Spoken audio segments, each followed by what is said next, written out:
साल 1986 ब्रिटेन की प्रधानमंत्री मार्गरेट थैचर को महारानी एलिजाबेथ की सुरक्षा बढ़ाने की अपील से जुड़ा एक खत मिला। उसमें लिखा था, बहुत कम ब्रिटिशर्स को पता है कि रानी की रगों में मोहम्मद साहब का खून दौड़ रहा है। हालांकि सभी मुस्लिम धार्मिक नेताओं को इस तथ्य पर गर्व है। ये खत लिखा था हैरोल्ड ब्रूक्स बेकर ने। खत लिखा तो गया था महारानी की सुरक्षा को लेकर, लेकिन इसमें महारानी एलिजाबेथ द्वितीय के पैगंबर मोहम्मद का वंशज होने के दावे ने तहलका मचा दिया। तब से अब तक कई बार इस दावे को लेकर सुर्खियां बनती रही हैं, जो महारानी की मौत के बाद फिर से चर्चा में है। आखिर क्यों महारानी एलिजाबेथ द्वितीय के पैगंबर मोहम्मद का वंशज होने का दावा किया जाता है, आइए जानते हैं।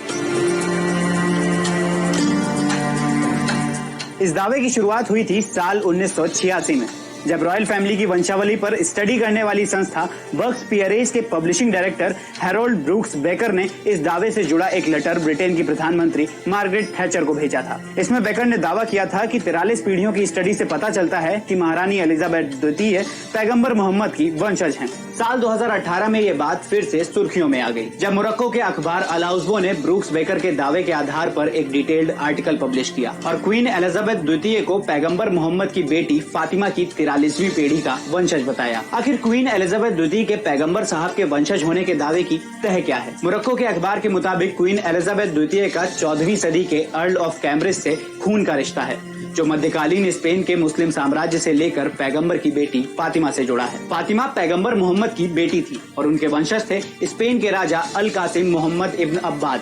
अल्मोराविदों के हमले के चलते उनकी बेटी जायदा ने स्पेन के राजा अल्फोंसो 6 के यहाँ शरण ली और अल्फोंसो ने जायदा को अपना लिया। जायदा धर्म बदलकर ईसाई बन गई और अपना नाम बदलकर इसाबेल रख लिया। उनका एक बेटा हुआ जिसका नाम रखा गया सांचो। इन्हीं के एक वंशज ने आगे जाकर इंग्लैंड के राजा एडवर्ड चतुर्थ के परिवार में शादी की और उसी वंश में आगे जाकर एलिजाबेथ का जन्म हुआ। ये तो हो गई दावे की बात, लेकिन ये कितना सच है, आइए समझते हैं। इस दावे की सुर्खियों में आने के बाद ब्रिटिश रॉयल फैमिली ने कहा, हम ऐसे दावों पर कमेंट नहीं करते हैं। जहां मध्यकालीन स्पेन के वंशावली रिकॉर्ड इस दावे का समर्थन करते हैं, वहीं कुछ इतिहासकारों के मुताबिक ये स्पष्ट नहीं है कि जायदा पैगंबर मोहम्मद की वंशज थी या नहीं।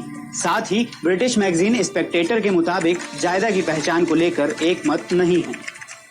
कुछ इतिहासकार न तो दावे की पुष्टि करते हैं और न ही इसे कोरी कल्पना मानते हैं। वहीं कुछ का कहना है कि अतीत में जिन लोगों के जिक्र के आधार पर ये दावे किए जा रहे हैं, उनकी हकीकत के लिए और रिसर्च की जरूरत है। और भी ऐसे ही वीडियोस के लिए जुड़े रहिए।